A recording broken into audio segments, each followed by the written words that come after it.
Good afternoon, everybody. Yes, I know I'm couple minutes early, but I was like, I'm just sitting here twiddling my thumbs, so I was like, why not just go live now? And I wait a couple more minutes, so before I start, I have I have only an hour and 45 minutes, probably an hour and a half, so I have to get through as many stories as I can before I'm forced to wrap up because Tara Reid is going live at exactly 4 p.m. Eastern, so I only have like an hour and a half. So, yeah, I'm going to wait a couple minutes and then I'll get started with the stream. How is everybody on this Friday? I mean, good God, it's been a tough week for everybody. I hope everybody's well. I'm I'm gonna let everybody know I'm live a little earlier than I normally am. So, yep. So yesterday I also went on Willie Bragg's stream. So after this stream is done, if you can check that out, I'll link it here in the chat. So if you guys want to check out my appearance there, I would greatly appreciate it. And hold on. I didn't bother telling people I was live, even though, whoops, you guys should know because I've asked to put on notifications, but still, I mean, shit happens, you don't do it, or notifications don't pop up, or something like that happens. So, yep. So, let's make sure people know.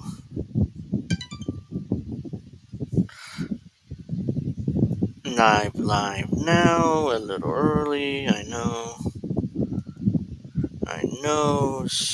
Check me out at these links. There you go. Alright. So let me share in the chat my appearance on Willie Bragg's show last night. It's nearly 2 hours, but I think it was interesting conversation, and we covered quite a bit. We covered, our personal lives, because I didn't know, but he's half Puerto Rican, Willie Bragg. So that's interesting. I learned that about him. We also talked about Ukraine and Russia and TYT, trans drama, Kyle Kulinski. We covered a lot of shit in those 2 hours, and I was, very like I could have gone another 2 hours if I could, but unfortunately he had to go to work, so I understand. But yeah, but still, I mean, yeah, I mean. So yeah, just wanted to let you guys know that's what's up. This is the link to Willie Bragg show I was on last night. Alright, so there it is. I posted the link to the interview. You guys want to watch it, after this is done, that's great. But I would appreciate that. Tell me what you think about that conversation. What time is it? I still have a minute before I'm going to start, so I'm starting off with Apple being the first company ever getting to 2 trillion. Let me try it again. Apple becoming the first corporation to get to $3 trillion, net worth. So I'll quickly cover that and give my thoughts, and then I'll move on to my other stories of the day. One of them being a couple of Kyle Kulinski stuff as usual. Yes, I know. I mean, I talk about that man more than I talk about my mother, but yeah, I mean, he deserves it because he's a piece of shit. But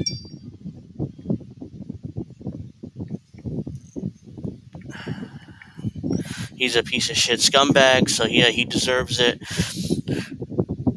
And let's see. So let's see. We got 3 people on. Nice. Welcome to this 3 people. If there's any audio issues or something, please let me know, because I'm running a cheap operation here, and there are times where there could be issues. So appreciate if that in the chat you let me know.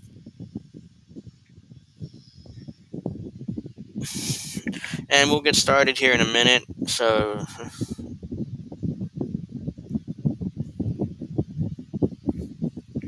So, yep. So we can get started now with that. So let's do that. There you go. Let me try actually. I'm not sure you can see this.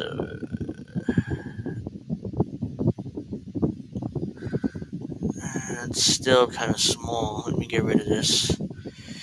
Don't need that right this second. Ha, there you go. Alright, well, let's get started. Apple is... This is a CNN International clip, by the way, so let's do this. The world's first company worth $3 trillion. It soared past its tech rivals to close at that historic level on Friday. Rahel Solomon has more from New York. Apple is in a league of its own, at least according to investors. The company's worth in Friday's session opening at $3 trillion. Yes, trillion. It's the only company to reach that milestone. The tech company has 15.7 billion shares outstanding. And when its shares cross 190.73, its total value amounts to $3 trillion. Now, Apple has been here before. It first hit but failed to close at the milestone in January of 2022. But then the company ran into issues like China's supply chain challenges and also a softer macro environment. But if 2022 is remembered by the tech wreck, when tech shares tumbled and the Nasdaq was lower by more than 30%, well, 2023 has ushered in a very different picture for tech. The Nasdaq is up 31% this year. U.S.-based chipmaker NVIDIA is up 181%. Meta, the parent company of Facebook, is up 137%. And Apple stock is up almost 46% this year. Wedbush analyst Dan Ives writing in a note Friday that Apple breaking the $3 trillion market cap level was a, quote, historic moment for tech. So what's behind the rally in tech? Well, part of it is the artificial intelligence frenzy. That's largely been driving the performance of critical chip makers like NVIDIA. But another part of this is growing confidence in the U.S. economy. And that's despite more than a year of interest rate hikes from the Federal Reserve and inflation that at one point was at 40-year highs. Friday marks the last trading day of the first half of 2023. And according to Bespoke Investment Group, it also marks the third best first half to a year in the Nasdaq's history. Rahel Solomon, CNN, New York. New York. All right. Well, as you can see, Apple is now worth $3 trillion. And don't get me wrong, I'm kind of a big Apple nerd. As you can see, I mean, I have my iPhone here. Wait, you can't see it, but I'm so small. Got my iPhone here, there it is. You could barely see it. And I have my Apple Watch, so I'm kind of an Apple nerd, but no company in a million years should be worth $3 trillion. Like, they have $3 trillion just laying around, like, hey, we had $3 trillion, guys. Oh, do we pay taxes on that? Not really, but it doesn't matter. We had $3 trillion lying around for no reason. Most of that money will be going to stock buybacks. It'll be going to the executives, and it'll be going to R&D, allegedly, in order to make more important products. So let's look at this. I have real quick. Oops, do that. There you go. Let's do that. That's Apple market cap closes above $3 trillion for the first time ever. This was on June 30th. So it was like it came across my radar today. And this is a 5-minute clip. I'm not going to throw through that. I was going to go through it initially, but I'm like, fuck it. I read this. Apple market cap closed above $3 trillion for the first time ever on Friday, as its shares climbed about 2.31% to a high $190.73. Apple was the first company hit the $3 trillion market cap during intraday trading January 2022, but failed to make it at that level at market close. It shows that investors are being bullish on stock products Apple has, and blah, blah, blah. Apple bears skeptics and whatever, blah, blah, blah, yeah. So basically, they are worth $3 trillion. There's no reason for them to be worth $3 trillion, but, they have higher taxes. There's no taxes there at all. The government's not charging them taxes. I'm sure hiding the money in in foreign bank accounts. So, and they will not repatriate that money back to the U.S. because or else they lose a lot. They lose all that money in taxes. So, yeah, they have no interest in any of that. So, which is why they will continue to not, continue to keep all this money abroad, and there's nothing that government really can do about it because they can't really force it. So that's nonsense. Okay, let's get rid of that. Let's talk about some other things here. Now, oops, not do that. Let's see here. Let's see. So we got 5 people in the chat. We got 5 people watching. They are 6 now. Thank you for watching. Do me a favor before I move on to the next story. Please give me a like. Please subscribe. Please share. Please tell me what you think throughout the stream. I like interacting with you guys during my streams. I appreciate all that in advance. So now let's move on to white liberal story time now. And if I were to ever actually do that, that'd be great. There we go. As you can see here, we had white liberal Keith Olbermann here. He ended up telling Cornel West to fuck off because Cornel West had the nerve to criticize NATO and kind of, let me just read the tweet exactly so I don't misunderstand what it says. So I just don't want to, any confusion here on the commentary. So, let us not be deceived. NATO's expanding instrument of U.S. global power that provoked Russia into a criminal invasion and occupation of Ukraine. The proxy war between the American Empire and the Russian Federation could lead to World War III. We must stop the war and war crimes, including cluster bombs used by all parties, and embark on a diplomatic talks that should lead to a just peace. As the great W.E.B. Du Bois wrote in 1945, I seem to see outlined a third world war based on the suppression of Asia and the strangling of Russia. The Democratic Party is a party of war, and Wall Street targeting Russia and China. Let us save our democracy and world by dismantling U.S. militarism at home, as in cop cities and abroad, as Martin Luther King painfully reminded us. So we got hashtag NATO, hashtag cluster bombs. So I don't know what's the issue here with Keith Olbermann has with that. Apparently he's mad because Cornel West pointed out how the U.S. It forced the Russians into an invasion of Ukraine when, and it didn't have to. So Keith Olbermann told Cornel West 2 words: fuck off. Yeah, like that's supposed to be, intimidating or some kind of tough guy move there. Yeah, fuck off. Such a nice guy here. Keith Olbermann claims he's undone his entire career by getting manipulated into helping Trump. He can completely fuck off. You too. Yeah, these white liberals, man. Is there anything else Keith Olbermann tweeted before I move on? What a scumbag. Keith Olbermann. Before, I'll say this: I was I was a fan of Keith Olbermann 20 years ago when he was doing Countdown on MSNBC. I would watch the show religiously, Monday through Friday. I think it started at 8. This is a long time ago, so don't hold that against me. It started at 8. I watched until he left MSNBC and whenever it was, and then I watched him on Current. He was fine and everything, and then all of a sudden Trump got elected, and the old man completely lost his mind. He went psychotic. And COVID also, he went completely psychotic, and he's not the same man that I once watched and respected his commentary like that. So let's see. Keith Olbermann being the classic white liberal, as everybody knows. So let's play this because let's talk about Keith Olbermann is the white liberal Malcolm X warned you about. Yep. Oops. Let me dangerous in the form. Stop that. Let's go there. Alright, this is Malcolm X commentary on white liberals.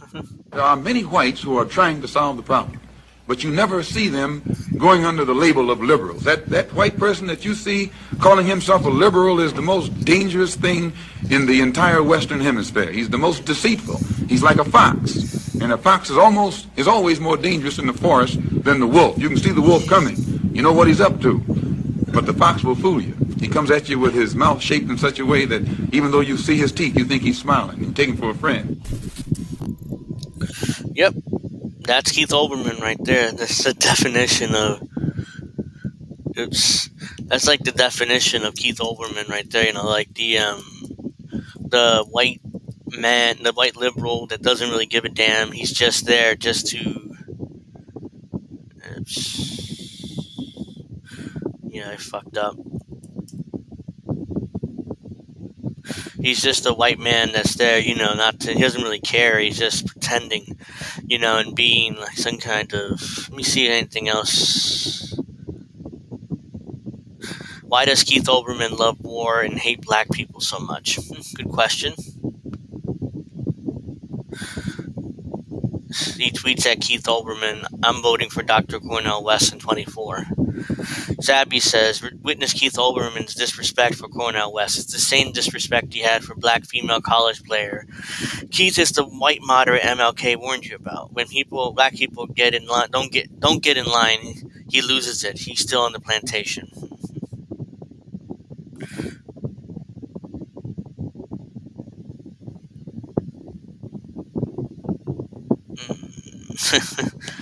Robert Durden says, note to third parties. If King shitlib Keith Olbermann is telling you to fuck off, you're doing something right. Yep. Is Keith Olbermann an asshole? Not the first time he's been called that, I'm sure. Let's see. Anything else here? I don't think so. I mean, I made my point, I think, you know, I mean, Keith Olbermann is just an asshole. We all know that. Bad Cookie says, I'm late, Angel. Dropped a like on my window. I appreciate that. You know, at least you're here, and, you know, and I actually started a little earlier because I only have until 4 o'clock, basically, because Tara Reid is going live at 4 o'clock, so I started about 5 minutes earlier than I normally would, so, yeah, so that's why I didn't start at 2:15 like I usually do, so let's rid of that, other list, no, get out of there. Excuse me. Alright, let's do that.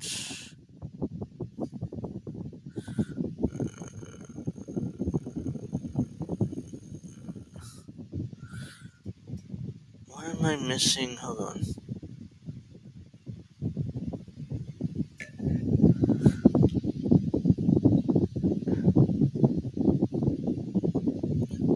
Well, thank you for the love, Bad Cookies. I greatly appreciate that and appreciate the support. I'm just trying to find. I pinned something or I copied something and now I can't find it. Here we go. So now let's get to the coup de grace main event, whatever you want to call it. And that's the wannabe Eminem, the wannabe boy band, the wannabe Raiden, the wannabe whatever you want to say to him, Kyle Kulinski, the main event. Yes, I know, there's people telling me that I talked about him too much, but at the same time, it's like, somebody needs to point out how full of shit this guy is, so I'm like, okay. Nina Turner left TYT sinking ship over there. Yeah, I read about that, the other day, she was gone. And she's apparently not fully gone from the network. She's doing, like, occasional appearances on TYT and their main show and their Rebel Hate HQ YouTube channel. And I don't even know that existed, but okay. So she'll be making appearances there, which is like, okay. I don't really care, but Yeah, I mean, I'm pretty sure she's running for office again. Nina Turner has to be running for office again, so which is why she had to resign from TYT or whatever deal they have. Well, anyways, let's get to it. July 12th, a couple days ago, Edward Snowden sent out this tweet. Remarkable how in every election cycle, major newspapers seem to produce the least reportage on the most interesting candidates like Cornel West and RFK Jr., yet squander miles of ink regurgitating the vapid press releases of even the blandest cookie-cutter corporatists. Which, again, he's 100% right. I mean, this is Edward Snowden. I mean, he understands how shit works here, even though he's now in Russia, has been for the last few years, but... And we have Kyle Kulinski sticking his foot in his mouth, as he usually does, saying, "You forgot my queen, Marianne, homie." So, okay. So, I thought Crystal Ball was your queen. Apparently, your queen is Marianne. And by the way, why are you in first name basis with politicians? I mean, that's kind of always bothered me. People were like, Crystal Ball did this too the other day. I think she referred to her as Marianne. It's like, well, Marianne should be covered too. And I'm like, wait, are you? It's obvious you're friends with her, but holy fuck! I mean, don't make it so obvious. The correct way to refer to politicians, either as by their last name or their full name. Just use their full name. When you're on first name basis with politicians, that's not good. Usually that means you're good friends with them and you're gonna do their bidding.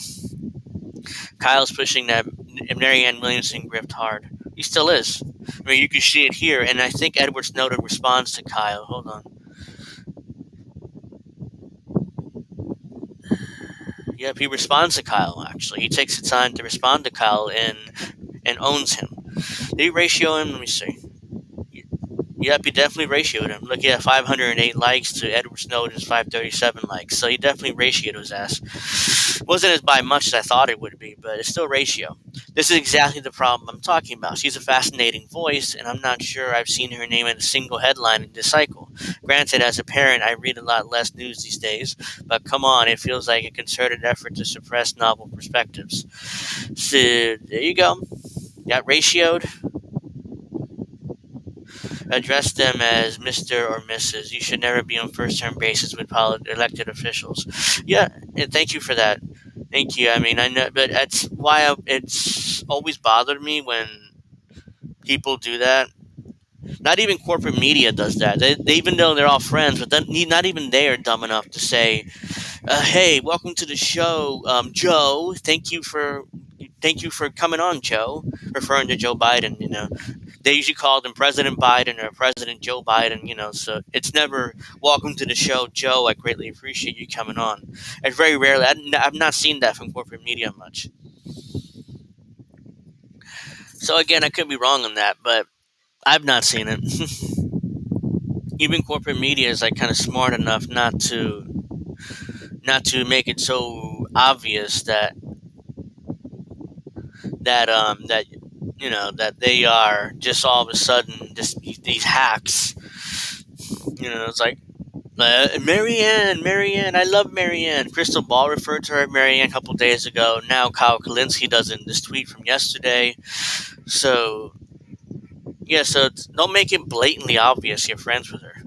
I mean, Mr. Williamson, Mrs. Williamson, Miss Williamson, Marianne Williamson. That's all fine. That's all acceptable. Marianne, like you're her best buddy when we all know you are, but still don't make it that. Don't make it so obvious. So now I'm gonna get to a couple of videos from Kyle because I feel like it and I think it's fun to make fun of him. Anyway, this video is called "LOL White House Cocaine Gets Congressional Investigation." When in fact, I was eating dinner last night or yesterday when I saw this video on my feed, and I looked at it, and I was like, "Oh no, this man's gonna say something stupid, isn't he? He's gonna say something stupid, and I'm gonna have to respond to it because I can't help myself. I have to respond to it." And I watched it as about a 10-minute video. 6 minutes, not that long, it's not that bad. And he says something really stupid. and multiple things that are really stupid. So I couldn't believe when he said it. When he said because I talked about this yesterday when I went on Willie Bragg's show, and I mentioned it to him, but, if you haven't seen that, then this will be new to you. But he says something so incredibly dumb, especially about cocaine and stuff. So about who should be using the cocaine in the White House, basically. I'm not going to give it away, but this ought to be good. This is good. So let's start from the beginning here. Here we go, y'all. It's the story that will not die. It refuses to die. It won't do it. House committee to receive briefing on cocaine found in White House. The House Oversight and Accountability Committee. By the way, they have so many goddamn committees. Like, what even is this? House Oversight and Accountability Committee will receive a briefing from the Secret Service on the cocaine found in the White House in early July. Austin Hacker, Deputy Communications Director for Representative James Comer, confirmed the Secret Service will brief the committee Thursday morning. Comer, committee chairman, sent a letter to Secret Service Director Kimberly Cheadle on Friday requesting a staff-level briefing on the matter. Very important. Very fast. Very fast. The presence of illegal drug... All right, first of all, he's mocking this. This is not a big deal to Kyle. It's like he's acting like, oh, what's the big deal? What's the big deal? This cocaine was found in the visitor centers at the White House. What's the big deal, right? I mean, come on, guys. I mean, it isn't like Hunter Biden is a coke addict, but cocaine was found in the White House, so it's like, this is not a big deal. He's instantly trying desperately to dismiss this.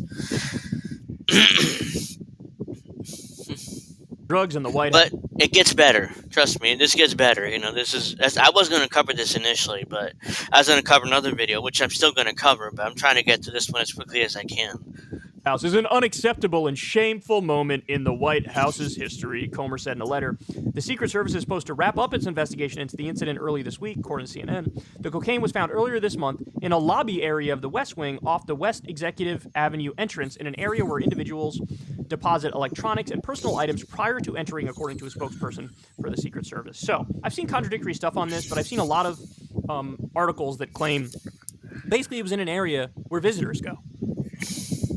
Okay, whoop-de-freaking-do, what's the scandal? Look, I'm going to go a step further. I told you guys this. What's the big deal? It's an illegal substance, and there's no reason why it should be in the White House Visitor Center. How did that get in there?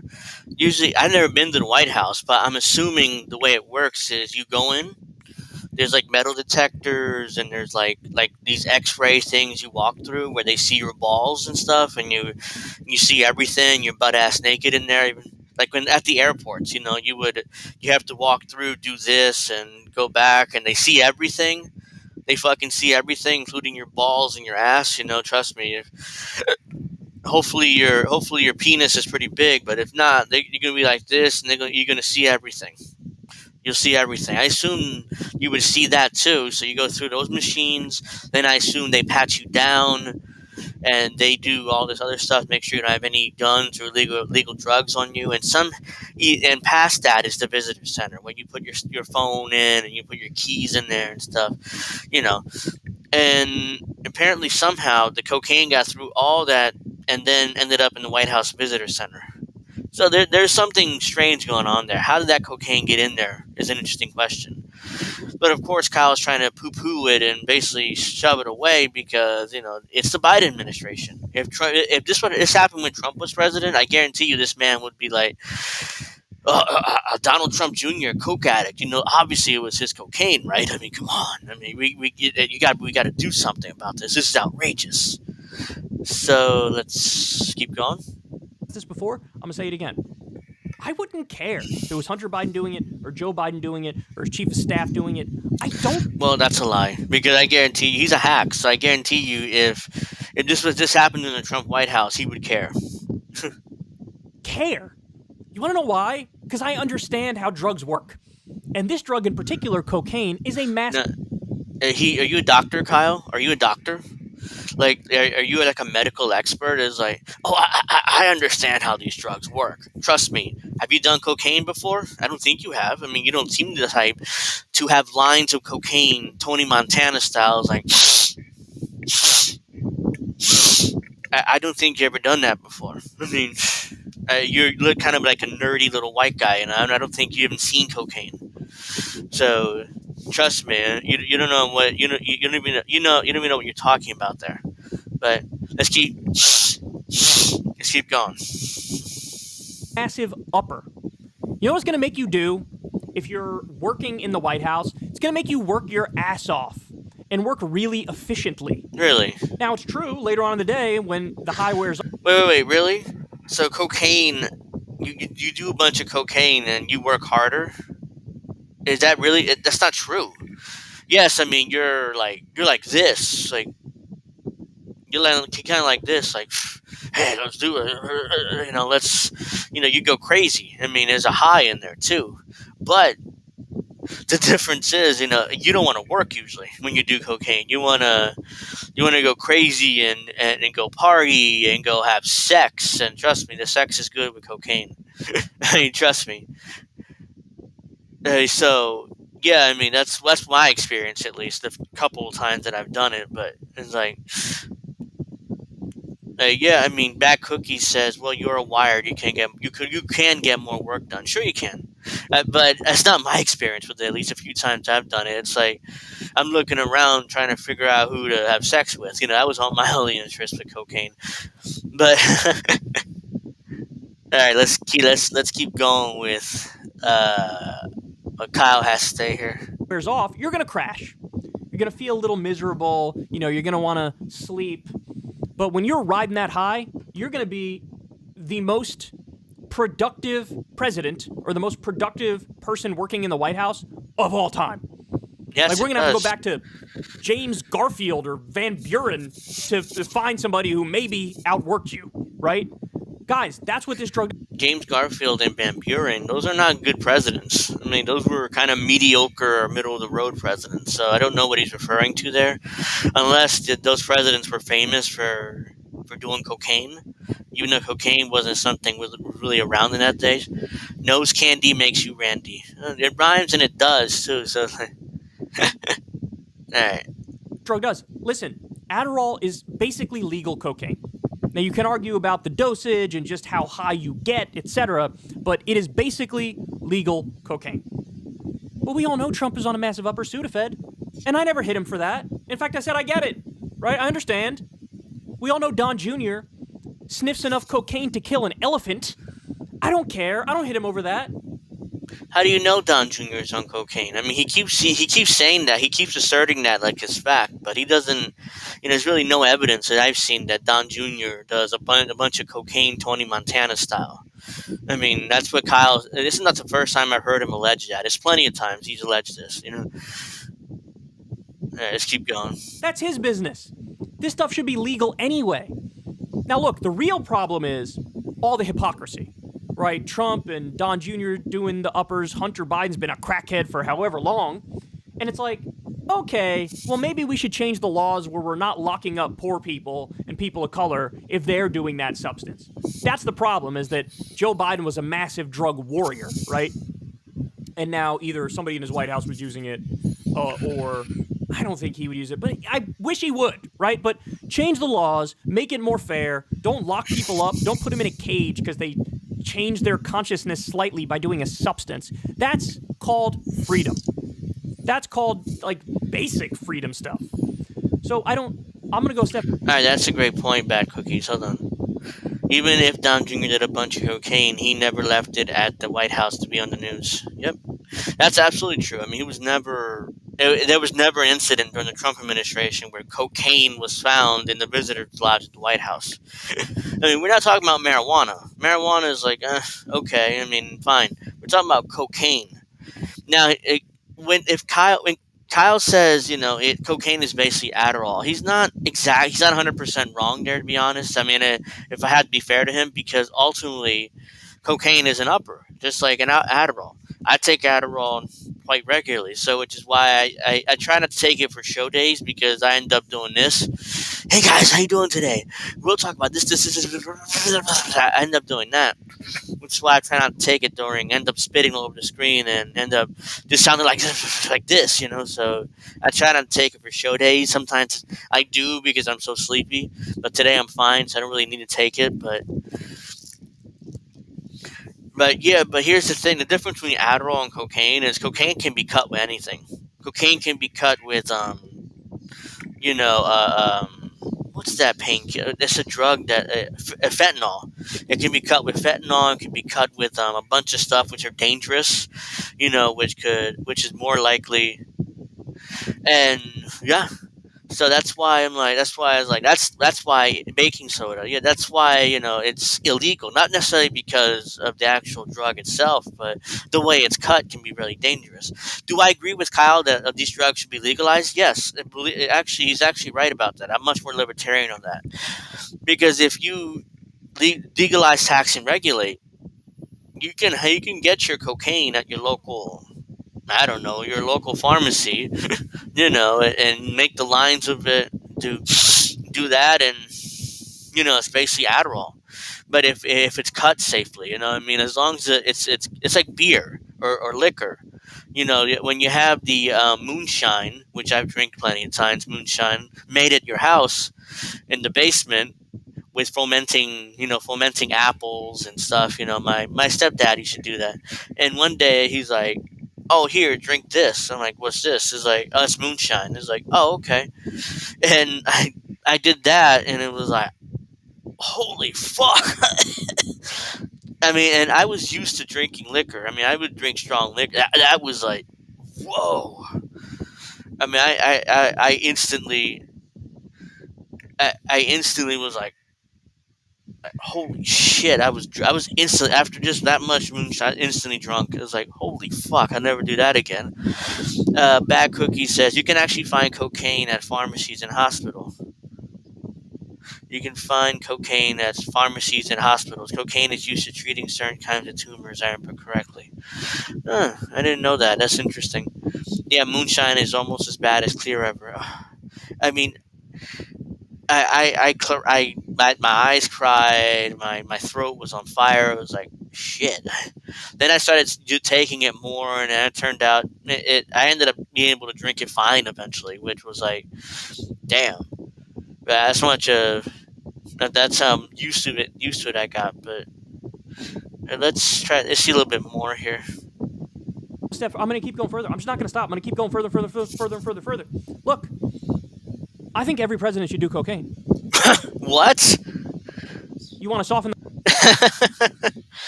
That's what made me laugh. I was eating dinner when I was watching this, and I was like, let me see if there's anything interesting here. I'm eating. I think every president should do cocaine. I was like, wait, what? I was like, wait, what? I just spit all over my computer. Are you fucking kidding me? Like, yeah, every president should do cocaine, and an 80-year-old man should do cocaine and have his heart racing. You know what that means? That means heart attack. That means death. Especially someone like Biden, who's in the health that he is. He's not really in the best health. It's not like it's some random, like Obama, who was 48 when he was elected. Okay, fine. You want to say that? That's ridiculous then, but everything else, that's fine. But you want Joe Biden on cocaine. Like, you want Joe Biden to be, like, who's an old man does cocaine? I'm trying to think in pop culture. I don't know. I don't want to say Tony Montana. He wasn't old. I don't know. Some old man randomly, just like doing 3 lines and then dropping dead instantly of a heart attack. That's what you want, Kyle? Unless he does want Joe Biden to die of a heart attack. I don't know. There's the one thing about cocaine. It literally, like, your heart starts going. You're wired. You're like, yeah, let's do this. I'm ready to take on the world and stuff. So I wanted to get to a response. Hold on. I saw it here. Okay, here it is. I just wanted, not going to lie, it's going to be funny to watch you do a show like that. This is when I was talking about that I'm trying to take Adderall during the days of my show, because I end up doing like, hey, how you doing, everybody? I go a million miles an hour because I'm on Adderall, and I'm like this in my eyes. It's like I go all nuts. I thought drugs were so 1980s, Desert Mantis says. And Bad Cookie says, drugs are more prevalent today than ever before. We're all on some sort of drugs, guys. I'm on bipolar medication right now, which is a major drug, and I'm on I'm on Adderall, which I take nearly every day, except for when I do a show. You know what? Next week I might end up taking it just to see the reaction. See how I look. I've never done it before, and yeah, we're all on some sort of drugs or painkillers or downers like clonazepam. So we're all, a lot of us are on some sort of drug. Like, we're a drugged up culture. We're a drugged up country. But seriously, he just said he wanted Joe Biden to do cocaine. So I think I'm gonna play a little bit more and then I'll move on to the next video. I'm not gonna finish this off. Off in the blow a little bit? Okay. Adderall maybe? Downgrade it just a touch? I think every president should be on some kind of upper. I do. Because it's a big-ass job, and there's a lot of very, very important stuff to do. And I need you wakey, alert, baby, ready to go. You got a crisis in Ukraine. Look what's happening in the Donbass. Oh my God, legislative maneuver from Matt Gaetz and Kevin McCarthy to do X, Y, and Z. You got to be ready. You got to be on your toes. Like, come on, man. You got to whip the votes. Come on. You got to get the Progressive Caucus in line with the like. I want a president on uppers. I need a president on uppers. This is not. It shouldn't be controversial. It will be, but it shouldn't be. But everybody's trying to play this cheap political got you game. You guys are being brief. You're trying to investigate cocaine found in the White House in the visitor area. Yes, it's an illegal substance. I mean, I don't understand why Kyle, and the background on this, the Secret Service actually closed their investigation on the cocaine and found inside the visitor center. They closed their investigation very conveniently, very quickly, by the way, and they never found whose cocaine it was. You want me to believe that? Let's go through this real quick. The White House is one of the most surveilled places in the world, except for Fort Knox, maybe. But the White House, one of the most surveilled, in Area 51. But the White House, one of the most surveilled places in the world. There's cameras in nearly every corner of the White House. And you're telling me that they have no idea whose cocaine this is? Really, Secret Service has just no clue. Like, we don't know whose cocaine it is, so fuck it, we're just going to close the investigation. Then Congress turns around and is like, no, we're going to open our own investigation. You're going to give us all the records and all the video feeds, and we'll figure out whose cocaine it was. Which is good, because we need to know whose cocaine it was. Because it's like, really? This is not marijuana, or this is not somebody's clonazepam happened to be found there, the legal drug. This is like cocaine. This is a drug that's still highly illegal in the U.S. Excuse me, I have a itch in my back. If it was the Trump administration, he'd be wanting the feds on it. Of course, this is Kyle Kulinski talking about here. He's a hack. He's a Democrat, ultimately, so he's going to do everything he can. That Desert Mantis says minimize everything Biden. Yeah, he's going to minimize. He'll do whatever it takes to minimize it. In fact, after this, I'm covering another Kyle video that basically that he claims that the article he covers talks about how Joe Biden is verbally abusive to his staff. And Kyle Kulinski not only defends it, but he defends it in a way which makes it seem like he's based. He's based for yelling at his staff. He's based. He's not like he's not some kind of maniac. Who like Marianne Williamson, who yells and screams at her staff, and throws like staplers at them or a phone. No, he's based. This is good that Joe Biden yells at his staff. So we'll get to that video in a minute, but let me finish this one off though. All right. I wouldn't investigate it if it was literally found on Joe Biden's desk. What are we talking about, man? Really? So let's say they found a bunch of cocaine on Joe Biden's desk, Tony Montana style. In the Scarface, where he has all like pounds of cocaine on his desk, and he fucking does this. Tony Montana, Al Pacino does this, like he just does that. Everybody's seen Scarface, I assume here. So even if they found kilos of cocaine on his desk, you still would investigate it, Kyle. That shows what a partisan hack you are. I would investigate it. It's like, damn, the president's doing something highly illegal. This is my excuse to fucking impeach him. But no, he's like, nope, let's not investigate, please, nothing to see here. No cocaine, nothing to see here. I don't care, because ultimately, I am a Biden bro, and I would do everything I can to protect Joe Biden and his interests. Fucking little prick. What are we talking? We have such a childish view of so many things, and one of those things is drugs. Because as childish as it gets, who cares? If somebody drinks like 4 cups of coffee in a day, nobody calls the Washington Post. It's like, look at what's going on. Nobody cares. Okay, well this is... I drink 3 or 4 cups of coffee a day myself. Guess what, Kyle? It's legal. It's fucking legal. Excuse me 1 second.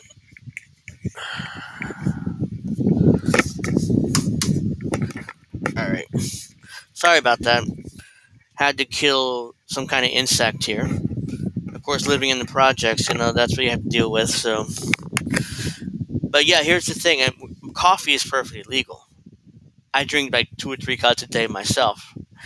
And there are times where I'm not as wired right now because I drink them early in the morning.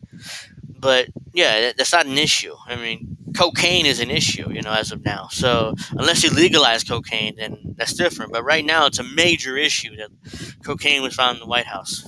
Well, this is just a different upper, a more powerful upper, an upper that also comes with some euphoria with it as well. You're just gonna get a lot done, bro. That's it. You're gonna get a lot done. And look at how they're wasting. You're Congress people. This is how you're wasting your damn time.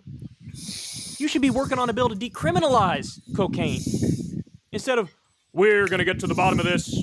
Which random visitor to the White House did a substance? I don't care. Nobody should care. And then you got Trump out there still hammering them over this as if his ass wasn't caught with the Sudafed from the UK because it has more of an upper component to it. The Sudafed from the UK sitting in his drawer. You remember? Again, Sudafed is legal. It's Sudafed, I believe, with a prescription is legal. Just like with Adderall. I have prescription Adderall on my desk over here in the kitchen, not my desk, but in the kitchen table.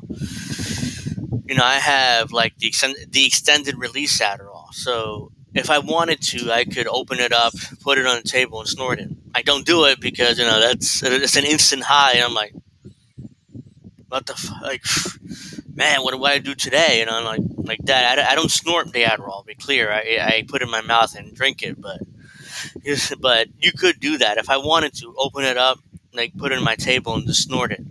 Like cocaine. I could do that. I don't, to be clear. And in fact, I might need that prescription from my doctor. That's a whole nother thing, I'm going to discuss with my doctor privately. But yeah, I mean, that's his excuse, I mean, is there still a little bit, like a minute? Let me finish up. Remember that? Remember that? Remember when he tweeted, I love Mexicans, or whatever he said when it was like Cinco de Mayo, and he's sitting there eating a taco bowl, and you can see in the background his drawer's open. You see the Sudafed that comes from the UK. The reason he gets that one is because it's an upper. Remember all the debates where he's sniffing? Yeah, if anybody knows about drugs, they'll tell you. When you get the sniffles like that, when you're doing lines. Now, maybe it was just the Sudafed, or maybe it was Coke. I don't know. I don't care. Don Jr., I don't care. The glassiest eyes known to man. The reddest, glassiest eyes known to man. The smuggest man on the planet, Don Jr. He's doing cocaine? Godspeed, son. It probably makes your show slightly less shitty. I'd rather have you obviously high and hilarious than not high and just boring me to death with your terrible impression of your own daddy. So anyway, investigating the cocaine in the White House. Fuck off. Come on. Do something serious. For the love of God. We got 30 million people without health insurance, and you are investigating a little bit of cocaine found in the White House? I salute you. Whoever was doing coke in the White House, I salute you. Hey, y'all, do me a favor and like and subscribe. No. I'm not going to let Kyle promote his shit here on my channel. But Bad Cookie says something interesting. I think I remember you talking shit about him doing the Sudafed. Yeah, I thought so too. I didn't say anything because I wasn't 100% sure, but yeah, I'm almost positive he did. He did make videos attacking Trump for doing the Sudafed. He's like, of course he did. He's a hack Democrat. I mean, it's like when Biden does shit that Trump did as president, Kyle minimizes it. He does it all the time. He did it here in this video. And now he turns around and now he's like, I'm okay with Trump doing Sudafed, guys. I didn't say anything. I thought it was good because he needed to be on an upper. And that's not what he said. That's just a lie. That's just a bold-faced lie from Kyle. All right, so let's give it to that. We got his videos done. That was nonsense. it was more fun than anything else. Because it wasn't really that serious because, like, it was ridiculous. It was like, I laughed. I couldn't believe he said that he wanted President Biden doing cocaine. He's over 80 years old. I mean, as soon as he does a line, his heart going to give out. He's 80 years old. He's like he's 30, or 35 even. He's 80 fucking years old. So it's ridiculous to think that I have about a half an hour. I can probably do this too. I got to wrap up at 3:30 or 3:45. So this video came out, when was it? 2 days ago. This is the more infamous video to me. And this is the title, Stupid Son of a Bitch is Biden Vicious in Private. This is an article from Axios, who they basically argue that Biden is, basically a crazy old man that yells and screams and verbally abuses his staff. So Kyle is going to proceed to defend Joe Biden. Not only defend him, but talk about how great it is that Joe Biden yells and screams at his staff. Don't believe me? Here it is. It's how long this video? It's like 13 minutes long. So I'll try not to stop and start too much, but I'm sure I'm going to, because I'm going to want to talk about every single word in this video. So hopefully I won't. So let's see. Guys, so there's a story coming out of Axios I wanted to share with you guys. A big deal is being made of the fact that apparently Biden is quite a prick behind the scenes. So let me go through it for you. They say, Old Yeller, Biden's private fury. And they have a picture of him looking cool with the fire in his sunglasses, his aviators. In public, President Biden likes to whisper to make a point. In private, he's prone to yelling. Behind closed doors, Biden has such a quick trigger temper that some aides try to avoid meeting alone with him. Some take a colleague almost as a shield against a solo blast. The president's admonitions include, God damn it, how the fuck don't you know this? Don't fucking bullshit me and get the fuck out of here. According to current and former Biden aides who have witnessed and been on the receiving end of such outbursts. All right, let's pause right up front. These things don't bother me at all. They don't bother me at all. God damn it, how the fuck don't you know this? Don't fucking bullshit me and get the fuck out of here. Yeah, that's verbally abusive to your staff. I mean, like, who are you? Imagine if your boss came up to you and yelled and screamed at you like, God damn it, what the fuck? You don't know what the fuck you're doing, or get the fuck out of here. I mean, how would anybody react to that? Just because he's the president doesn't mean he can get away with that. That's incredibly verbally abusive. It's like, and it gets worse, but Kyle's going to continue to defend it. So I've quit a lot of jobs. Like, I've quit a lot of jobs over a lot less than that. My boss telling me, what, God damn it, what the fuck are you doing? Or, you don't know what the fuck you're doing, fuck off. I mean, I was told, it was one boss who told me to fuck off, and I was like, okay, I'll just go home.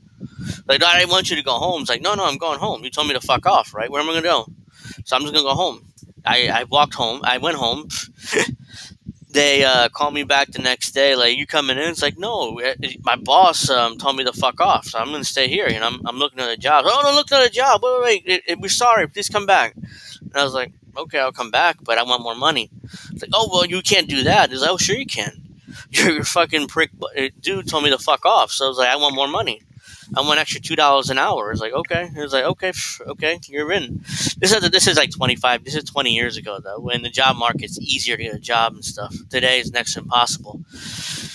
But hey, Bryce Smith, welcome to the stream. Greatly appreciate you being here with me. Make sure you give me a like and subscribe when and all that good stuff. Let me keep playing this. I see no problem with any of those. I don't. I'm sorry. And guys, let's be honest here. When you have your group of trusted confidants, whether it's friends, family, people who are in other positions of power and authority, or staffers, close trusted, chief of staff, people like that, you're going to talk differently to them than you will in public. Now, look, in my opinion, you should get as close as humanly possible to being the exact same person in all these different scenarios, right? But the way it works, we know that politically that's not what happens. You are going to let it hang loose more behind closed doors when you're trying to strategize and figure out what to do and what's going on. And so, yeah, he talks like this. And I don't, first of all every single... And it's verbally abusive. and it's disrespectful, and you're an asshole if you talk that way to your staff or subordinates, as said. But same thing. It's incredibly disrespectful and incredibly it exposes what a prick you are. It's like, get the fuck out of here. You know what the fuck you're doing. Fuck you. All that stuff. A boss shouldn't be doing that. Absolutely not. I mean, there's no way that. And why do these people put up with it? Because he's the president. They want to have the prestige of having to work in the White House, no matter who administration it is. Like, yeah, I put my resume. I worked in the White House. What's up? Yeah, I can work wherever I want now, right? To me, it just infuriates me. I quit so many jobs where bosses treated me like shit. It's like, yeah, fuck you, I'm out. Let's keep going. The politician behind closed doors is going to be more loose than they are in front of the cameras, right? Every single one. But, like, what if when he told the person, how the fuck don't you know this? What if it's something that they should have known? So what if he's right about that? Does that matter? Don't fucking bullshit me. Maybe he thought somebody was full of shit. So he's like, don't bullshit me. What's the problem? Now look, I'm no Joe Biden simp. I have a millionaires that He just said let me go along. Hold on. Let me make sure I understood him. What's the problem? Now look, I'm no Joe Biden simp. I have the motherfucker just said, I'm no Joe Biden simp. Really? You just did this whole video talking about how defending Joe Biden for verbally abusing his staff, and somehow you're no Joe Biden simp. Are you fucking kidding me? In the chat, can you believe this shit? I can't believe he just said that. Guys, I'm no Joe Biden simp. Trust me, I occasionally criticize him maybe on some issues. That by definition, that means I'm no simp. I'm no simp. I'm no Joe Biden simp. I criticize him once in a blue moon when I have no choice because it's so obviously wrong that I have to say something. But at the same time in that video, I will continue to defend him because that's what I do. I'm Kyle Kulinski. Please subscribe. Please like. Please give me money in my Patreon. Please give me and Crystal money for Crystal Kyle and Friends. Please give me money for no reason. That's what he does. He plugs everything. The Biden bro here. I have a million areas where I disagree with them and a million areas where I called them out. I've done it today, right? But these are just the weakest arguments. They tried to do this to Marianne, too, where with Marianne, it was like, oh, she was mean to some of her staffers. Like, when they have... No. It's not as simple as Marianne was mean to some of her staffers. There was a whole Politico piece explaining how some Marianne staffers pointed out how abusive she was, how she would yell and scream at her staffers, how she threw a cell phone at one of her staffers, how she punched a car door once because she didn't get her way. I mean, no, this is not just she was mean to her staffers. No, she was very abusive to the point where a few of her staffers cried. I mean, that's how it was in a Politico piece, and as Due Dissidents pointed out in their video a while ago, they talked about how there's a People magazine article from the early 90s pointing out how abusive Marianne Williamson was then in the early 90s when she was running her AIDS organizations in the early 90s, and how she was abusive to her staff to the point where they all quit and started their own AIDS organization to help AIDS victims. I'm like, this woman has a history, is psychotic. She has a history of abusing her staff, have a history of throwing staplers or cell phones, recently, and whatever. I mean, how could you work for her? Now recently, she's had 3 campaign managers quit or fired in the last month. She has multiple staffers leaving left and right. They're jumping off the ship. Her campaign is done. Her ship is sinking. And the rats are jumping off. The staffers, the campaign managers, all of these people who work for her jumping off that ship quickly. They know that she's done. Bryce Smith says Kyle's hair is getting whiter every time I see him in a new video. Yeah, I mean, there's a video. I covered a video separately, but I can't do all the Kyle videos I want in the stream. So I covered one when he had a yellow shirt on where it was white. It was straight up white, his hair. He bleached it so much to the point where it became white. Kind of ridiculous. He looks silly. He looks like Raiden from Metal Gear Solid. That I keep comparing him to. there's more of this. Nothing on you. That's what they go to. He's sort of insensitive and he can be a prick. Yeah, any human being can be a prick at one time or another. That's kind of what it's like to be a prick. Maybe you're hungry. Maybe you're tired. Maybe you didn't get enough sleep. Maybe you took a medicine and it's making you feel loopy. Maybe you got a headache. Whatever it might be. Yeah, it happens. But people love to blow things out of proportion where it's like, and then Todd said this. I don't give a fuck what Todd said, and I don't give a fuck about how you feel what Todd said. I'm sorry to tell you. Okay. The private eruptions paint a more complicated picture of Biden as a manager and president than his carefully cultivated image as a kindly uncle who loves aviator sunglasses and ice cream. By the way, his image is not that carefully cultivated. The guy can barely complete a full sentence in public. It is the other aspect to this, right? Even if he's saying these things like, get the fuck out of here. He is a weak old man, right? Don't tell me he's If he's a weak old man, why are you voting for him? Why are you supporting him? Why are you calling yourself a Biden bro? Why are you doing all of this stuff why are you going out of your way to defend some weak old man? It's he talks out of both sides of his mouth. At one point he says, well, Joe Biden's based and he's based for withdrawing from Afghanistan, even though it turns out that Trump did the withdrawal, but Biden just followed through on it. He calls him based when he just called him kind of, he said, I don't give a fuck, your boss will curse at you. What you going to do about it? So I wonder, and this is legitimately, I'm wondering how Kyle treats his staff. Because if he's okay with Joe Biden telling people to fuck off and what the fuck's wrong with you and don't bullshit me, if he's okay with that with Joe Biden doing, I'm wondering how he treats his staff, whatever staff he has on his show. Because I'm sure if he's defending Joe Biden for that, I wonder how he treats his staff. Because if I ever get big enough to the point where I have producers and have a staff and stuff, there's no way I treat him like this. What the fuck? That's bullshit. I'm not just gonna cuss out a producer just because something happened. Shit happens, mistakes are made, so it happens. Okay, we just have to go with the punches and wing it and move on. Instead, I wonder how Kyle treats his staff. All right, let's keep going. Ineffectual. He's a loser. He can barely complete a sentence. He's stumbling over his words. He doesn't know where he is half the time. But also, I'm super scared when he tells me to get the fuck out of here. Shut up. You got to pick one or the other. Senior and low-level aides alike can be in Biden's line of fire. Quote, no one is safe, said one administration official. Biden aides still talk about how angry he got at Jeff Zients, then the administration's COVID czar in late 2021, when there was a shortage of testing kits as the Omicron variant spread. The range was temporary. Zients is now Biden's chief of staff. Okay, hold on.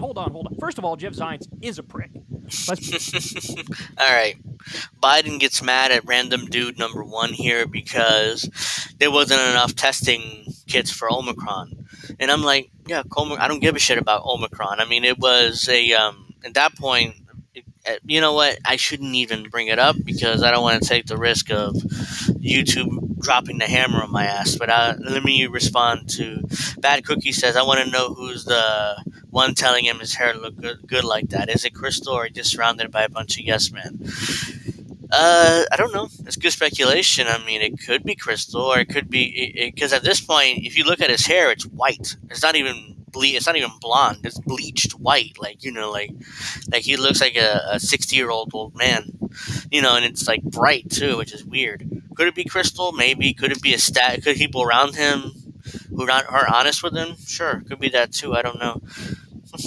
Let's be clear about that. He's a corporate stooge, and I hate him, and everybody should hate him. Go look at his record. Okay, that's point number one. Point number two is, I want a president who's going to yell about the shortage of testing kits during an Omicron variant. That's what I want. Oh, hey, Carlos. Hello. Yeah, it's fine. If you're listening, I appreciate it. Just make sure you like and, subscribe and all that stuff if you haven't already. But I appreciate you being here. Bro, it's cool. We don't have the test that we need. What, bro? I want a president to be, hey, asshole, this is your job. Get on it.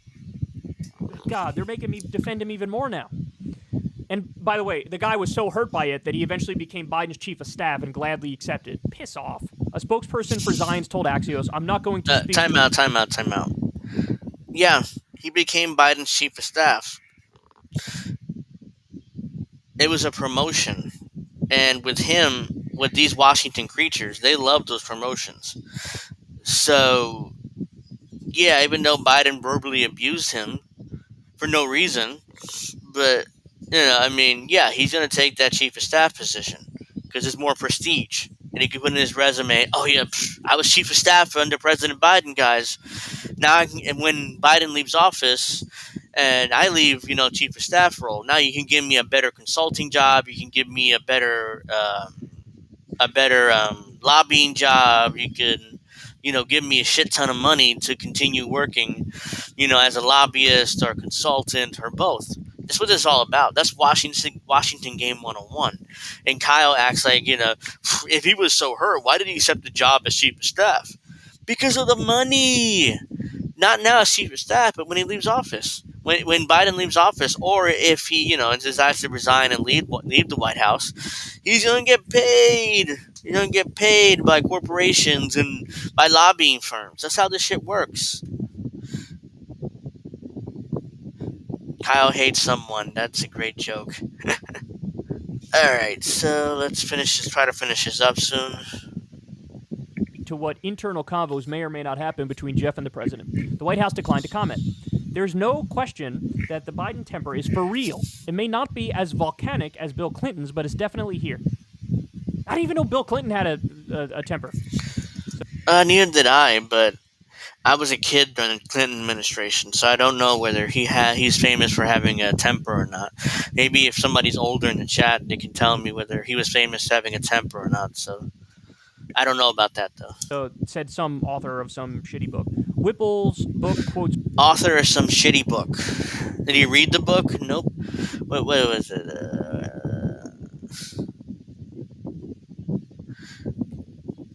Biden's tempers for real may not be as volcanic as Bill Clinton's, but it's definitely there, said Chris Whipple, author of Fight for His Life inside Joe Biden's White House. So he wrote a biography on President Joe Biden, which I'm sure is friendly, and Kyle Kulinski is like, oh, it's just some shitty book. Whatever. Quotes former White House Press Secretary Jen Psaki is saying, I said to Biden multiple times, I'll know we have a really good understanding, trusting relationship when you yell at me the first time. That's just proving the point I made earlier. That, it just is what it is. It's not the first time. By multiple times, I'll know we have a really good understanding. Being yelled at by the president has become an internal initiation ceremony in this White House, they'd say. Even if Biden doesn't yell at you, it could be a sign he doesn't respect you. Trusting relationship. All right, I'll get to that in a minute. Yell at me the first time. That's just proving the point. All right. So that...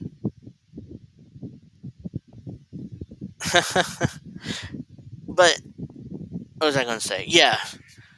So according to hold on, let me go back here. According to aides, being yelled at by the president has become an internal. Let me just do this. Internal initiation ceremony in this White House. If Biden doesn't yell at you, it's a sign that he doesn't respect you. That's the definition of verbal abuse. It's like, hey, Willie, thank you for coming on and joining me here for a few minutes. Appreciate it. And that's verbal abuse. And, if you're okay with that, then there's, Joe Biden doesn't deserve that type of, hey, if he yells at me, at least I know that he cares and he wants to help me. There's people like that all the time, like Steve Jobs. Again, I mentioned Apple earlier. Steve Jobs was infamous for his temper and infamous for yelling at his subordinates and humiliating them in meetings and, making him feel that big and stuff, and calling them out. Steve Jobs had that history. Gordon Ramsay.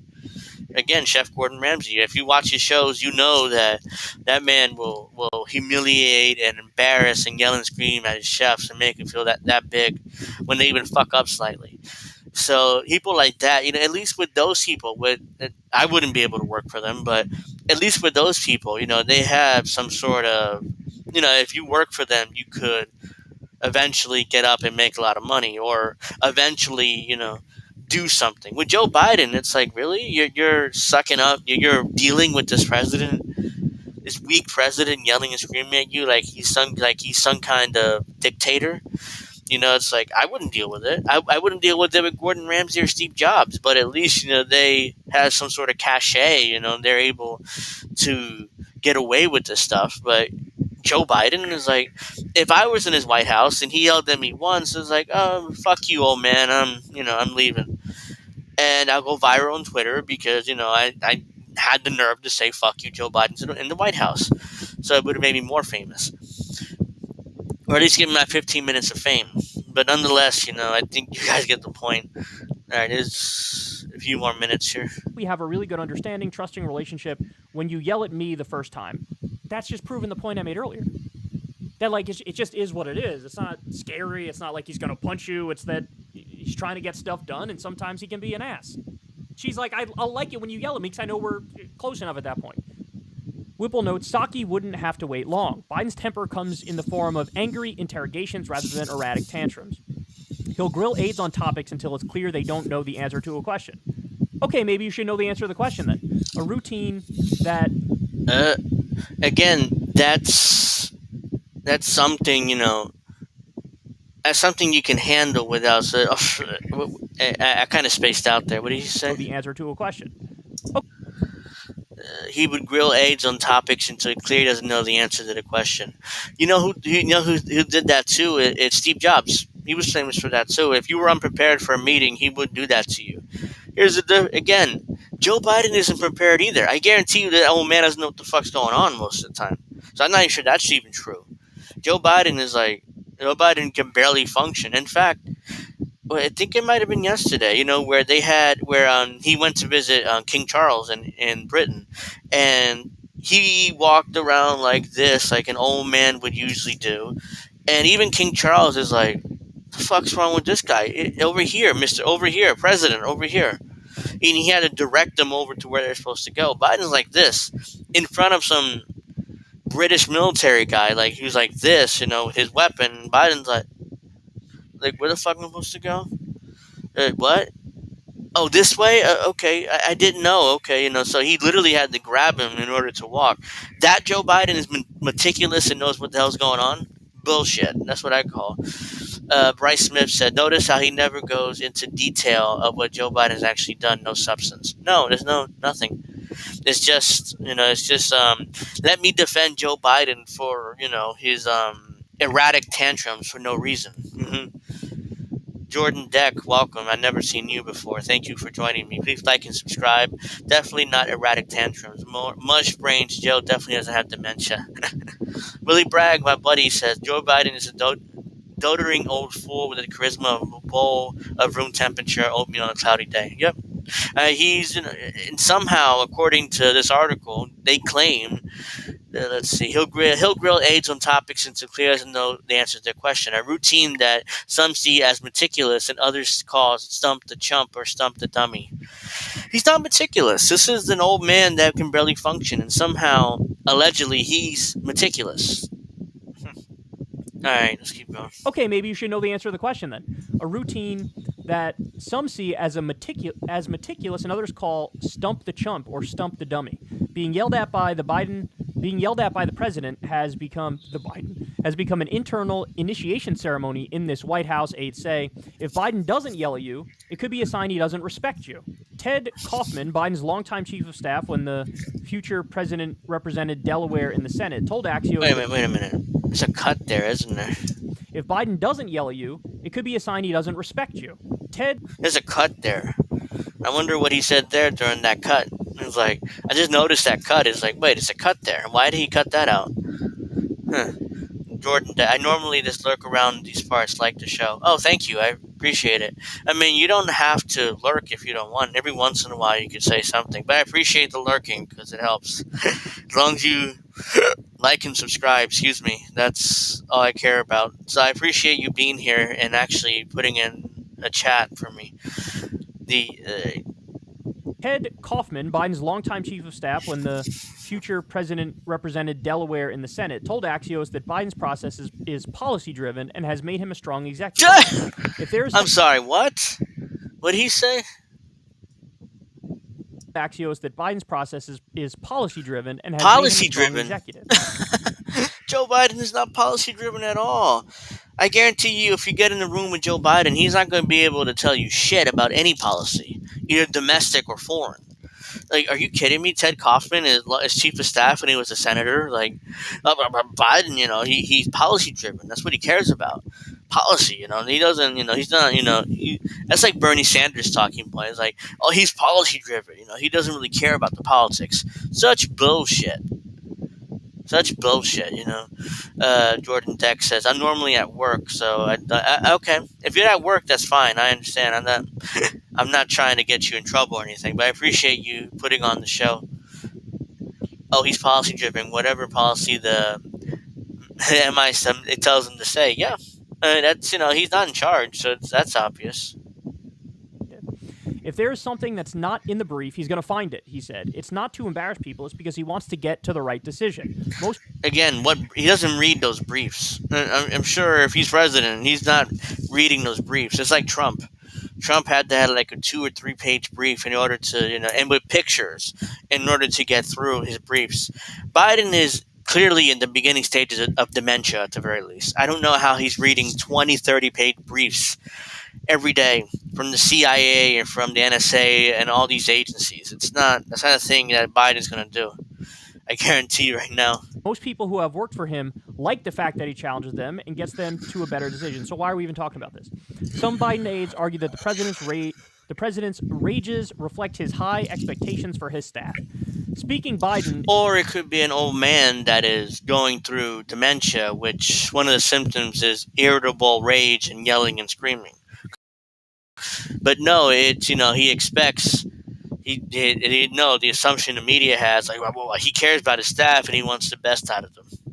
Is a particular skill, they said. It can take years to learn to navigate his moodiness and anticipate what information he's going to ask for in a briefing. Some administration officials, many of whom went to elite schools, struggle with Biden's demand to ditch wonky acronym-filled language and brief him as if they were talking to a close family member who isn't in the D.C. bubble. This is literally... All right. So that one talks about how Joe Biden supposedly doesn't like people using wonky DC bubble language, and he wants them to speak like they're a normal person. When you hire a bunch of staffers, they are overeducated people. They're going to speak in wonky styles, in wonky DC language, like the overeducated white person. Of course, this is. My teacher in high school had an old saying: if you can't explain an issue like you would explain it to a 5-year-old, then you don't know the issue. Which is, which I like, makes sense, and I like the saying. But this part is like, whatever. I mean, staffers have to, but still, this nothing but positive. That is literally nothing but positive. Yeah, don't talk to me like you're some fucking graduate professor. Because mostly they are using double the number of words that you need. Talk to me like I'm a regular dude. And part of that could be because of Joe Biden's dementia or ADD. He loses interest after a few words, so he wants the fewest words as possible. So that may not be because he's trying to embarrass his staff or because he's trying to, speak to me like a regular Joe. Don't speak to me like I'm some kind of expert. Even though I'm the president, I'm supposed to, make these decisions, but still, speak to me like a normal human being. That's preferable. Biden's defenders acknowledge he can be tough, but they also say he can be more generous and compassionate than many powerful politicians and can make them feel like family. That's probably why so many aides have worked with Biden for decades and go in and out of his orbit, they say. Biden tries to conceal his temper in and out of his orbit means that they come into his orbit, they leave, take lobbyist jobs or corporate jobs. After a few years, they get back into his orbit. Then they do that for a while. Then they leave again, take the more lobbyist job with bigger money, do that. And then, the revolving door, basically. That's what that is. But occasionally has shown flashes of it, and some former aides have written about it. In January 2022, he was caught on a hot mic calling Fox News' Peter Doocy a stupid son of a bitch. Okay, you want to know why he said that? Because Peter Doocy is a stupid son of a bitch. Alright, imagine if Trump said that. Trump never, as far as I know, Trump never called a media member a stupid son of a bitch. But if he did, it'd be breaking news 24/7 on CNN and MSNBC. That's all they can talk about, 24/7. Hell, Trump didn't even cuss out Jim Acosta. He just, told him to sit down and shut up. He didn't know what he's talking about. And CNN melted down for 24 hours, 24 after that. It was like, that's all they would talk about on CNN. If, let's say, Trump told called Jim Acosta a stupid son of a bitch, how would CNN react? They would have had a gigantic meltdown. They would have been talking about it for a week straight, talking about what a scumbag down Trump is for cussing out their reporter. But since it's Biden, it's like that barely got a peep in the media. Only at Fox, probably. But other than that, there was nothing else going on there. Let's keep going. Did I offend you, Axios? You want to write an article saying how much of an ass I am? Please, by all means. Jeff Connaughton, a former Biden campaign and Senate aide who was chief of staff to Kaufman when he filled Biden's seat in the Senate, wrote about Biden's temper in his 2012 book on Washington corruption, The Payoff, Why Wall Street Wins. Connaughton wrote that as a senator, Biden was an egomaniacal autocrat determined to manage his staff through fear. He told... That's true. Of a time during the 2008 presidential campaign when I would be interested to see what Tara Reid has to say about this, because she was a staffer in Biden's Senate office about 30 years ago. So I'm pretty sure she's talked about this before, but I would like to hear about Biden's temper. I mean, I'm sure that I think she may have talked about it before, that he would yell at interns all the time. So yeah, so it's interesting to see that this is pretty much confirming that Biden was a dictator, egomaniacal autocrat determined to manage his staff through fear.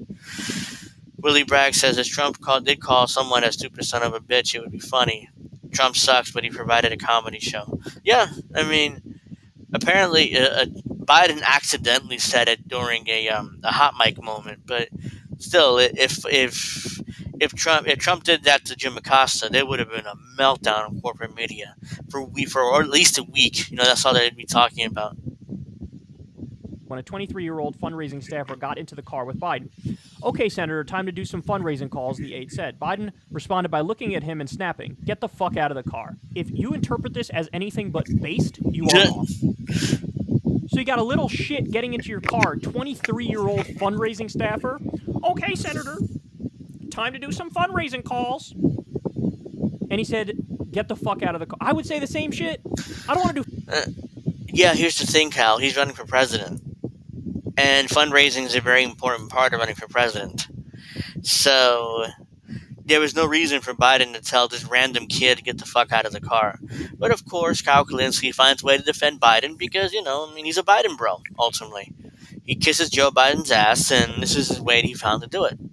And that also drives ad revenue for him, and that also draws viewers, and that also puts more money in his pocket. That also gets him more Patreon subscriptions because that's what he cares about. And being a Biden bro helps that. Imagine if he attacked Joe Biden the way I do, or the way that other people in INN do, or the way that RBN does, or the way that Do Dissidents does, the way all these new creators that popped up recently. Imagine if we did that. There's no way that we would draw anything. Because, there's no money there. The money is in defending Joe Biden. A lot of Democrats are Joe Biden supporters. Do fundraising calls. I don't want to do this bullshit. I'm here to represent the people. Why would I want to do that? Oh my God. They're making him sound so much cooler than he is. Connaughton told Axios that Biden hides his sharper edge to promote his folksy Uncle Joe image, which is why, when flashes of anger break through, it seems so out of public character. No, it doesn't. Remember he called that guy fat, or fats, and challenged him to a push-up contest? Remember that? Yeah, that wasn't funny. That was absolutely disrespectful. It's not like it's his staff. It's just a normal random voter. I think it was New Hampshire. It was New Hampshire or Iowa, where it was the beginning of the campaign, where some bigger guy, let's say fat dude, that's asked him about, he challenged him on something. I don't know what it was. Joe Biden gets angry, calls him a fat, and basically challenges him to a push-up contest for no reason. No apparent reason. He just yelled at him and said, I'll challenge you to a push-up contest. And somehow Kyle thinks that's funny.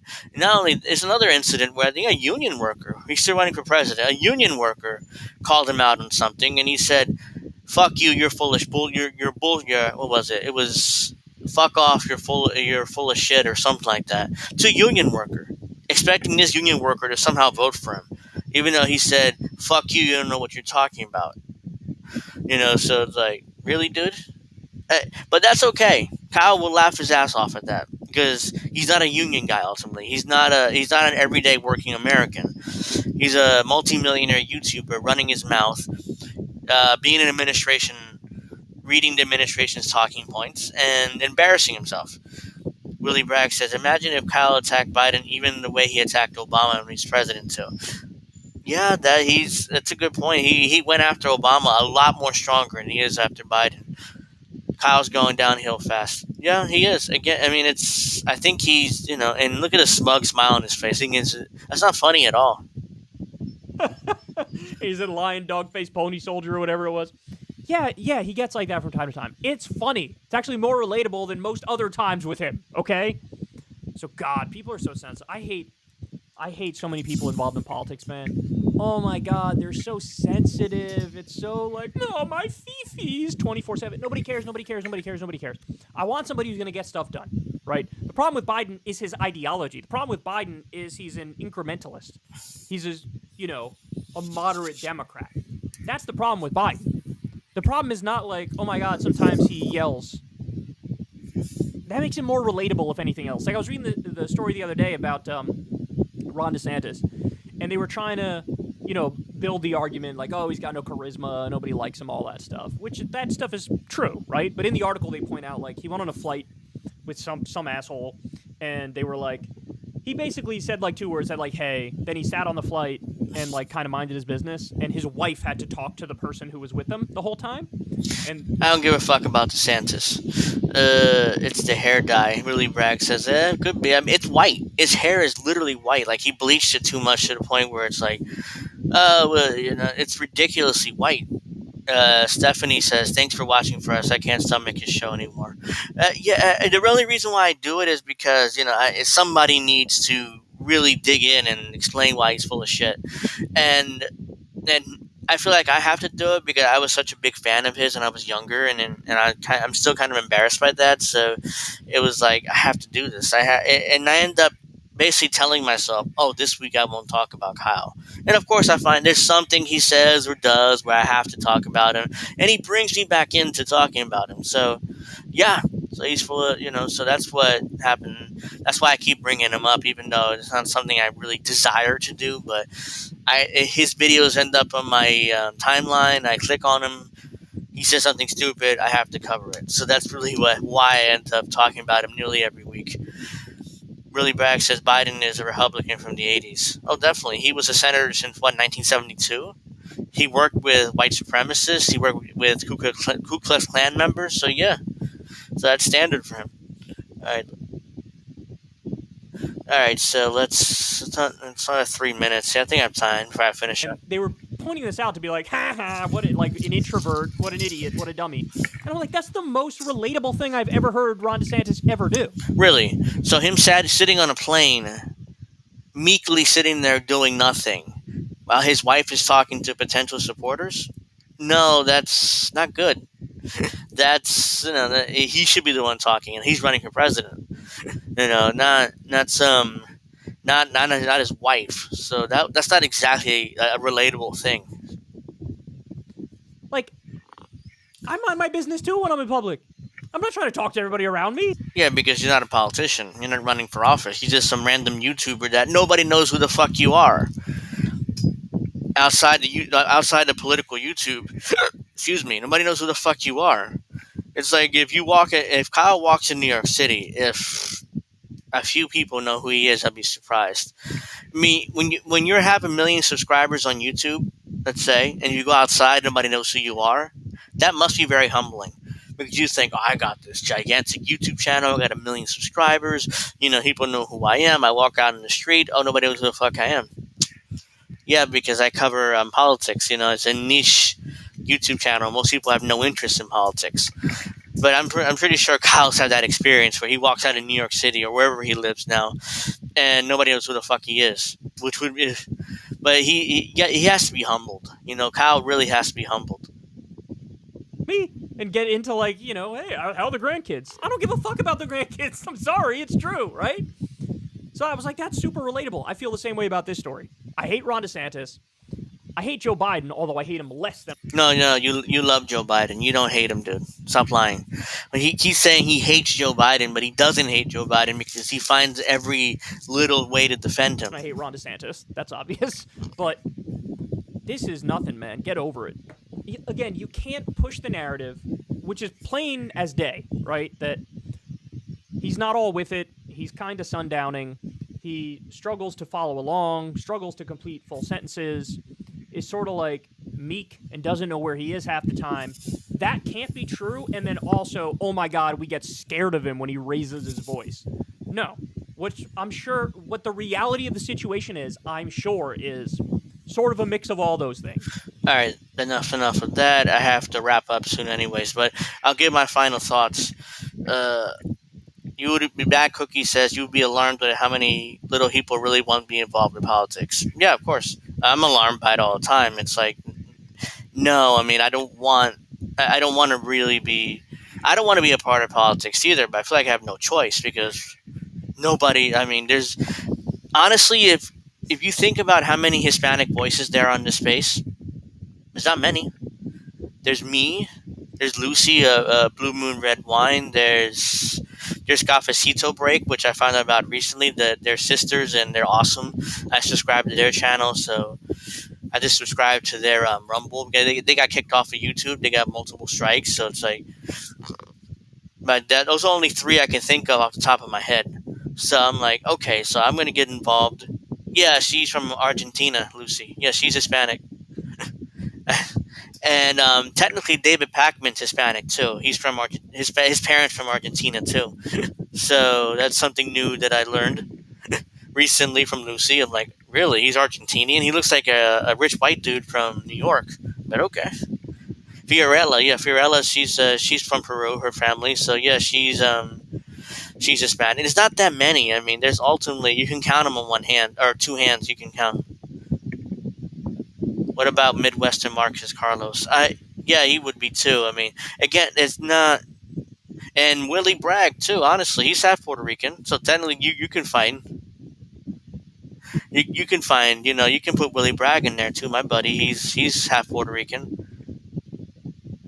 Coming in from Combo Couch, Scott Ritter was on. Good stuff. I'm gonna check that out after I finish the stream for sure. I'm wrapping up in about a couple minutes anyway, so. What kind of Argentinian name is Blackman? It's Pac-Man. I don't know, but apparently he is Argentinian. So his parents are. So there must be some Argentinian people named Blackman or Pac-Man. I don't know. Willie Bragg too is Hispanic. So there's half Puerto Ricans. There's a few of us, but there needs to be a lot more, I think, which is why I decided to do this. I know Tara's about to come on soon. I know that's why I have to wrap up now, but I'm just giving my final thoughts on that and giving my final thoughts on the chat and other stuff. So, yep. So I want to thank everyone for tuning in.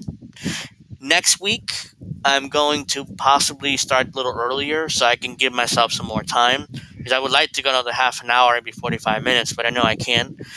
So next week, I'm probably going to start between 1:15 and 1:30. So to give myself an extra hour just in case I need to go longer.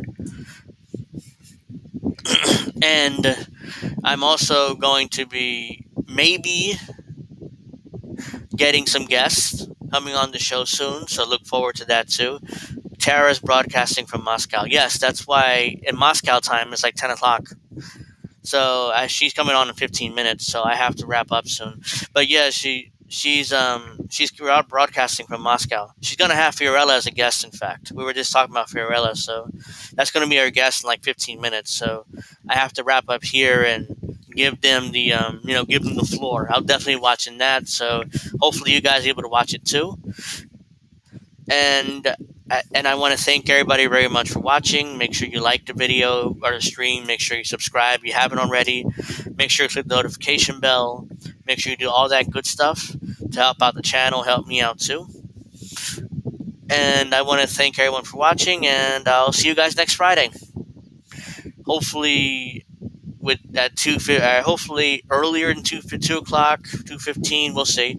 But hopefully everybody has a great weekend, and I'll see you guys next Friday, and I'll be around on Twitter throughout the week and all that good stuff. You're welcome. Yeah, I addressed all the Latinos and stuff, but no problem. Thank you for watching. I mean, me getting 14 live viewers right now is a lot of surprising, but yeah, thank you. I appreciate it, Willie. I'll see you guys next Friday, and you might see me on shows next week. I don't know. We'll see. I mean, you might. I'll let you guys know for sure. And I really do have to wrap up now, so I'll see you guys next Friday. Have a nice weekend, and I have to cook dinner too. So have a great weekend. Out.